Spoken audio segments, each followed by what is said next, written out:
In this video, we will review Plexamp and see if it's worth it. As you can see right here, I have in here this Reddit thread by this user about the review for Plexamp. So, they've been using Plexamp for 6 months. It's used for streaming music collection from home server to phone. The speed and access times is great, even on hard drives. Streaming quality is also good, even with FLAC codec.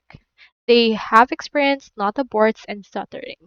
The GUI is great for iOS client.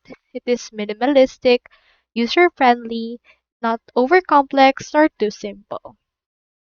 Now, as you can see right here, some users have also expressed their review. So they need to improve the offline mode. They have DAP and need to use another app, Sinfonium, to listen to music while offline. The issues are the offline files are visible only on download tab and can only browse album without any filtering. The loading a lot of stuff is really painful because they need to restart it so many times. So those are the review and I hope this video helped you out.